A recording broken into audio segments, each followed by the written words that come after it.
the hours I should have used for sleep were spent with the books. Chapter 24. Out in the country, at the Belmont Academy, I went to work in a small, perfectly appointed steam laundry. Another fellow and myself did all the work from sorting and washing to ironing the white shirts, collars, and cuffs, and the fancy starch of the wives of the professors. We worked like tigers, especially as summer came on and the academy boys took to the wearing of duck trousers. It consumes a dreadful lot of time to iron one pair of duck trousers. And there were so many pairs of them. We sweated our way through long, sizzling weeks at a task that was never done. And many a night, while the students snored in bed, my partner and I toiled on under the electric light at steam mangle or ironing board. The hours were long, the work was arduous, despite the fact that we became past masters in the art of eliminating waste motion.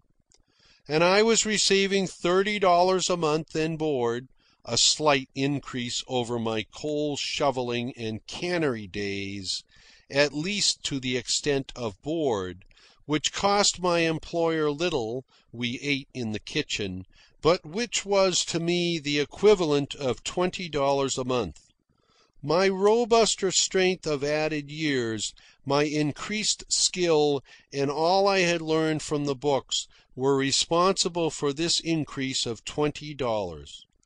Judging by my rate of development, I might hope before I died to be a night watchman for $60 a month, or a policeman actually receiving $100 with pickings. So relentlessly did my partner and I spring into our work throughout the week that by Saturday night we were frazzled wrecks. I found myself in the old familiar work-beast condition, toiling longer hours than the horses toiled, thinking scarcely more frequent thoughts than horses think. The books were closed to me. I had brought a trunkful to the laundry, but found myself unable to read them.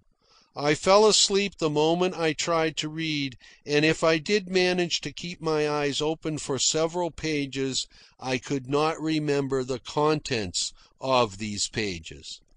I gave over attempts on heavy study, such as jurisprudence, political economy, and biology, and tried lighter stuff, such as history. I fell asleep. I tried literature and fell asleep. And finally, when I fell asleep over lively novels, I gave up. I never succeeded in reading one book in all the time I spent in the laundry. And when Saturday night came and the week's work was over until Monday morning, I knew only one desire besides the desire to sleep, and that was to get drunk. This was the second time in my life that I had heard the unmistakable call of John Barleycorn. The first time it had been because of brain fag. But I had no overworked brain now. On the contrary, all I knew was the dull numbness of a brain that was not worked at all. That was the trouble. My brain had become so alert and eager, so quickened by the wonder of the new world the books had discovered to it, that it now suffered all the misery of stagnancy and inaction. And I, the long-time intimate of John Barleycorn, knew just what he promised me.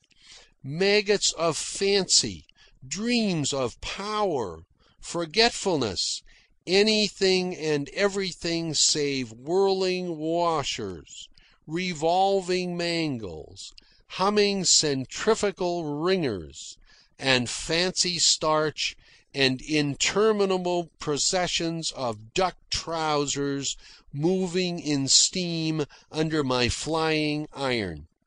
And that's it. John Barleycorn makes his appeal to weakness and failure, to weariness and exhaustion. He is the easy way out. And he is lying all the time. He offers false strength to the body, false elevation to the spirit, making things seem what they are not and vastly fairer than what they are. But it must not be forgotten that John Barleycorn is protean. As well as to weakness and exhaustion does he appeal to too much strength, to superabundant vitality, to the ennui of idleness.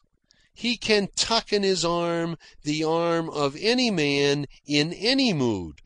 He can throw the net of his lure over all men. He exchanges new lamps for old, the spangles of illusion for the drabs of reality, and in the end cheats all who traffic with him.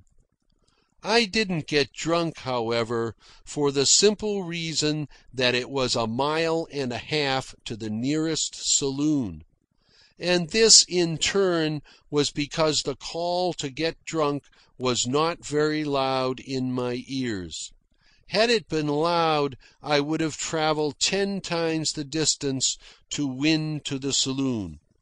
On the other hand, had the saloon been just around the corner, I should have got drunk. As it was, I would sprawl out in the shade on my one day of rest and dally with the Sunday papers. But I was too weary even for their froth. The comic supplement might bring a pallid smile to my face, and then I would fall asleep.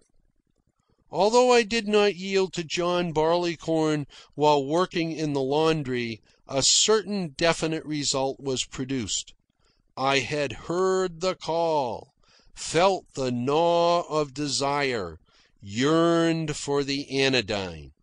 I was being prepared for the stronger desire of later years.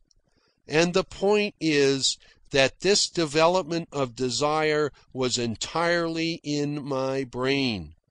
My body did not cry out for alcohol. As always, alcohol was repulsive to my body.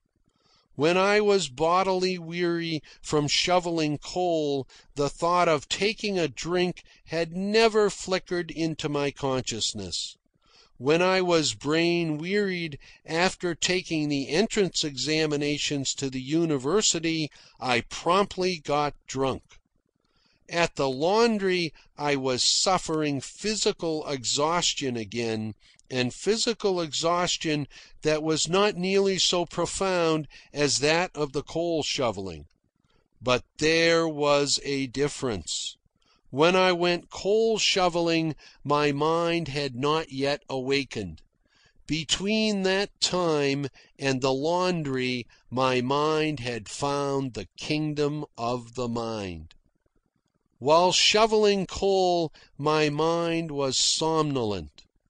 While toiling in the laundry, my mind, informed and eager to do and be, was crucified.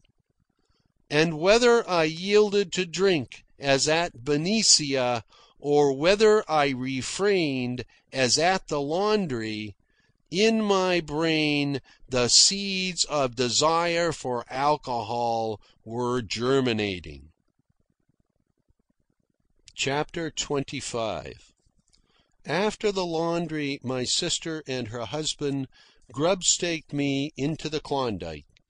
It was the first gold rush into that region, the early fall rush of 1897. I was 21 years old and in splendid physical condition. I remember at the end of the 28-mile portage across Chilkoot from Dyea Beach to Lake Linderman, I was packing up with the Indians and outpacking many an Indian. The last pack